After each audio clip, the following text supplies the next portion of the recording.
ఇక చెంచలమ్మ అయితే చంటి గురించి ఆలోచిస్తూ ఉంటుంది. విజయమ్మ చంటి గురించి, సింధూర గురించి ఆలోచిస్తూ ఉంటుంది.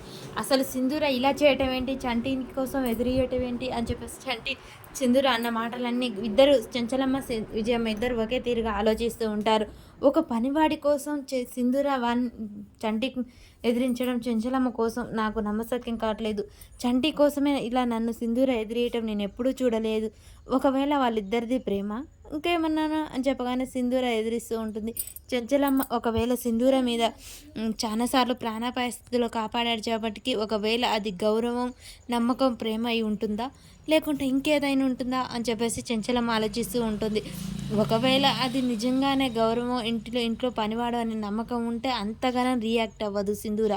ఇంకా ఏదో ఉంది అని విజయం అనుకుంటూ ఉంటుంది. లేదు, ఈ విషయంలో ఏ విషయంలో ఏదైనా కానీ సింధూరని ఇలా అనుమానించడం తప్పే, కానీ తప్పదు, ఈ విషయంలో నేను జాగ్రత్త పడాల్సిందే అని చెంచలమ్మ అనుకుంటూ ఉంటుంది. ఒకవేళ నేను అనుకున్నదే నిజమై చంటి సింధూరాల మధ్య ప్రేమ పెరిగితే అది నాకు చాలా ఉపయోగపడుతుంది అని విజయమ్మ అనుకుంటుంది. వీళ్ళిద్దరూ ఒకే రకంగా ఆలోచిస్తూ ఉంటారు. చంటి సింధూరాల ప్రేమ బంధం ఏంటి అని తెలుసుకోవాలని విజయమ్మ ఆత్రుతపడుతూ ఉంటుంది. చెంచలమ్మ దాన్ని తెలుసుకొని అరికట్టాలని ఆత్రపడుతూ ఉంటుంది. అలా ఇద్దరు ఒకరి గురించి ఆలోచిస్తూ ఉండగానే కేశవ్ అక్కడికి వస్తాడు. ఏంటి చెంచలమ్మ ఏదో తీవ్రంగా ఆలోచిస్తున్నావు అని కేశవ్ అడుగుతూ ఉంటాడు. లేదండి, మన సింధూరకు పెళ్లి చేయాలి అని అనుకున్నాం కదా, చూస్తున్నాం కదా సంబంధాలు కూడా అని కేశవ్ అంటాడు. చెయ్యటం వేరు, చూడటం వేరండి, తొందరగా చెయ్యాలి. సరే చేద్దాం తొందరగానే, ఇప్పుడే ఫోన్ చేసి ఆ పెళ్లి కొడుకుని రమ్మండి, రేపు ఉదయం చేస్తాను. రేపు కాదండి, ఇప్పుడు చేయండి, రేపు పెళ్లి కొడుకుని రమ్మని చెప్పండి అనగానే కేశవకి ఏమీ అర్థం కాదు. చెంచలమ్మ ఎందుకు ఇంత ఆతృత పడుతుంది, ఇంత కంగారు పడుతుంది అని చెప్పేసి సరే చేస్తాను అని చెప్పేసి కేశవ ఫోన్ చేస్తూ ఉంటాడు. ఇంకా చంటి కూడా ఇదే విషయాన్ని అయితే ఆలోచిస్తూ ఉంటాడు. అమ్మాయి గారు నా కోసం ఇంత నమ్మకం, ఇంత ప్రేమ ఏంటి, నా కోసం అమ్మగారిని ఎదిరించి దెబ్బలు తినడం ఏంటి అని చెప్పేసి ఇక చంటి సింధూర అన్న మాటలు గుర్తు చేసుకుంటూ ఉంటాడు. నా మీద ఇంత నమ్మకం, ఇంత ప్రేమ అమ్మాయి గారికి, అసలు ఎందుకు అమ్మాయి గారు ఇలా ప్రవర్తిస్తున్నారు అని చెప్పేసి చంటి ఆలోచన అయితే చేస్తూ ఉంటాడు. ఇక సింధూర గదిలోకి అయితే వెళ్తాడు చంటి. సింధూర వెళ్ళేసరికి పడుకొని ఉంటుంది, చీకటిగా ఉంటుంది. అటు ఇటు చూసి చంటి అయితే ఇక తలుపు అక్కడే ఉన్న పక్కన లైట్ వేస్తాడు. అలా లైట్ వేయడంతో సింధూర లేస్తుంది. ఏంటి చంటి ఈ టైంలో ఇక్కడికి వచ్చావంటే ఎవరైనా చూస్తే బాగోదు, నువ్వు వెళ్ళిపో చంటి అని చెప్తూ ఉండగానే అమ్మాయి గారు మీరు నా కోసం ఎందుకు ఇలా ప్రవర్తిస్తున్నారో నాకు అర్థం కావట్లేదు.